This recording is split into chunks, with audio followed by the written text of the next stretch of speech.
El primer ministro israelí Benjamin Netanyahu calificó de vergonzosa la decisión del Consejo de Derechos Humanos de investigar las presuntas violaciones de los mismos cometidas durante los 11 días de enfrentamientos con el grupo islamista Hamas, que celebró la aprobación de la resolución.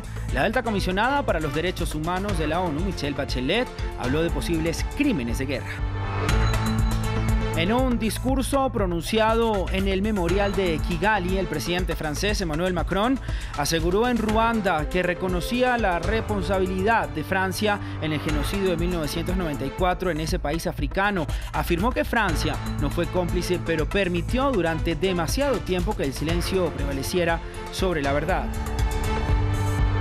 Bashar al-Assad ganó un cuarto mandato como presidente y seguirá gobernando Siria durante 7 años más tras obtener el 95.1% de los votos en las polémicas elecciones presidenciales celebradas el día miércoles en los territorios bajo su control. Buena parte de la comunidad internacional ha calificado los comicios como una farsa. Muy buena noche, gracias por continuar con nosotros en France 24. Soy Raúl Blanco, como siempre. Un gusto saludarlos esta noche. El Consejo de Derechos Humanos de la ONU aprobó la creación de una comisión internacional encargada de investigar presuntos crímenes cometidos durante el reciente intercambio bélico entre Israel y el grupo Hamas en Gaza, que duró 11 días y donde murieron más de 250 personas, la gran mayoría palestinos. La resolución fue aprobada con 24 votos a favor, 9 en contra y 14 abstenciones. La medida fue rechazada por el gobierno israelí, que la calificó de vergonzosa e insistió en su derecho a defenderse y advirtió que no cooperará. Representantes de Hamas, por su parte, dieron la bienvenida a esta resolución. Es un día vergonzoso para el Consejo de Derechos Humanos de la ONU, que no solo difama a una democracia que intenta proteger a su pueblo, sino que encubre a una brutal organización terrorista que ataca indiscriminadamente a civiles israelíes y que abusa de civiles palestinos usándolos como escudos humanos. Hamas acoge con satisfacción la decisión del Consejo de Derechos Humanos de la ONU de investigar los crímenes de guerra cometidos por las fuerzas de ocupación contra la Franja de Gaza y Jerusalén. Lo que ha sucedido en la Franja de Gaza es un crimen de guerra en toda la regla y que el mundo pudo ver por televisión. Y es que previamente la alta comisionada de la ONU para los Derechos Humanos, Michelle Bachelet, dijo que los ataques hacia Gaza siembran dudas sobre el cumplimiento de Israel sobre los principios de distinción y proporcionalidad en la ley humanitaria internacional y que podrían constituir crímenes de guerra. En alusión a Hamas, dijo que también es una violación de la ley internacional ubicar recursos militares en zonas civiles densamente pobladas o atacar desde ellas. Veamos el informe de Rodrigo Sedano.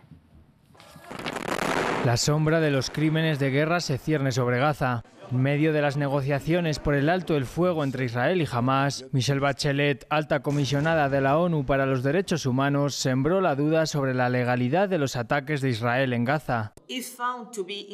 Si se encuentra que fueron indiscriminados y desproporcionados en su impacto a civiles y objetivos civiles, esos ataques podrían constituir crímenes de guerra. Unas afirmaciones que se apoyan en los principios de distinción y proporcionalidad establecidos en el derecho internacional humanitario. Queda prohibido lanzar un ataque cuando sea de prever que cause incidentalmente muertos y heridos entre la población civil, daños a bienes de carácter civil o ambas cosas, que sean excesivos en relación con la ventaja militar concreta y directa prevista. Estos son los argumentos que aportó Bachelet. A pesar de las afirmaciones de Israel de que muchos de estos edificios albergaban a grupos armados o se utilizaban con fines militares, no hemos visto pruebas al respecto. Aunque Israel tomó una serie de precauciones, los ataques aéreos en esas zonas densamente pobladas dieron lugar a un alto nivel de víctimas mortales y heridos civiles. Las críticas se extendieron también al lanzamiento de cohetes por parte de Hamas, que podrían suponer igualmente una violación del derecho internacional humanitario. Por otro lado, también es una violación de la ley humanitaria internacional establecer activos militares en áreas densamente pobladas por civiles o lanzar ataques desde estos. Entre tanto, ambas partes acordaron acudir la semana próxima a El Cairo para sentar los términos de la tregua mediada por Egipto. Se espera asimismo la participación de la Autoridad Nacional Palestina, designada por Estados Unidos para tramitar los fondos de reconstrucción de Gaza.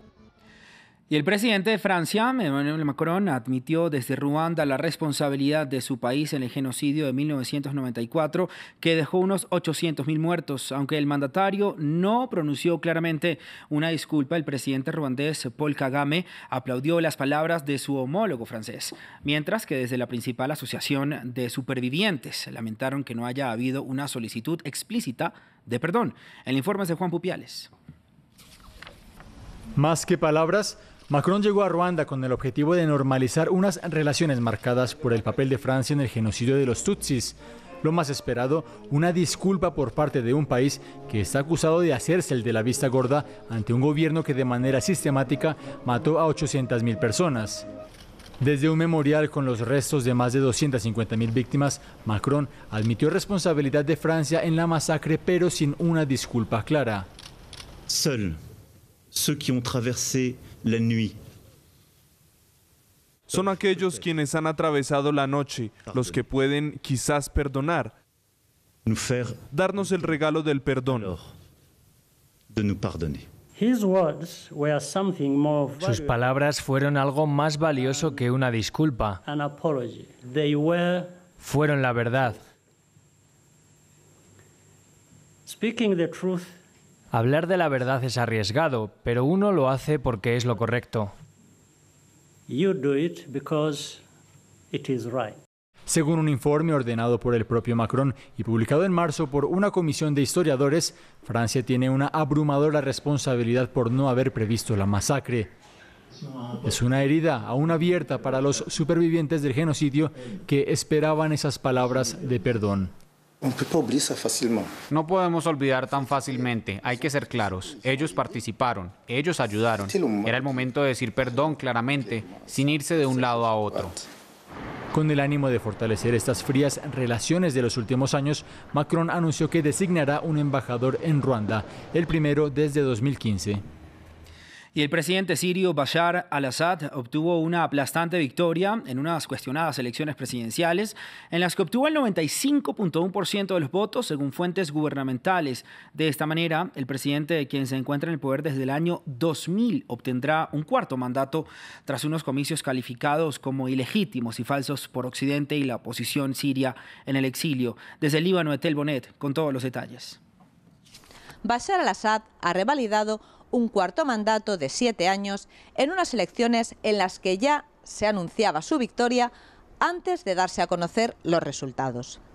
Al-Assad ha reforzado su poder en Siria, pero ha perdido legitimidad de cara a la comunidad internacional, que no reconoce estos comicios porque no cumplen con las expectativas de la resolución 2255 del Consejo de Seguridad, que sienta las bases de una nueva constitución y de unas elecciones libres bajo supervisión de observadores internacionales.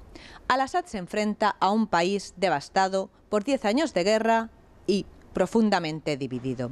Rusia y Irán son sus principales aliados en la guerra, pero a la hora de la reconstrucción, Siria necesita cientos de miles de millones de dólares que vendrán a través de las ayudas internacionales. Y para poder ayudar a Siria, la comunidad internacional necesita confiar en el presidente Assad, que no ha dado muestras de querer abrir el país a un proceso democrático. Sin garantías de volver, los 5 millones de refugiados que están en países como el Líbano no podrán regresar a Siria. Y vamos ahora hasta América Latina porque con 69 votos en contra, 31 a favor, el Senado de Colombia rechazó la moción de censura en contra del ministro de Defensa, Diego Molano. El funcionario es señalado por el despliegue de la fuerza pública contra las manifestaciones antigubernamentales que mañana cumplirán un mes y en las que han muerto más de 40 personas presuntamente a manos de la policía, según denuncian organizaciones defensoras de los derechos humanos. Los bloqueos en las vías, producto de estas movilizaciones ciudadanas, han golpeado la economía del país y según varios sectores se estima que las pérdidas son superiores a los 10 billones de pesos, que equivalen a unos 2.800 millones de dólares.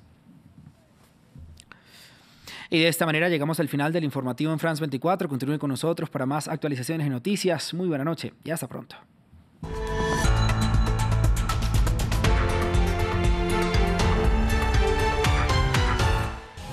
Siga todas las noticias del deporte con France 24.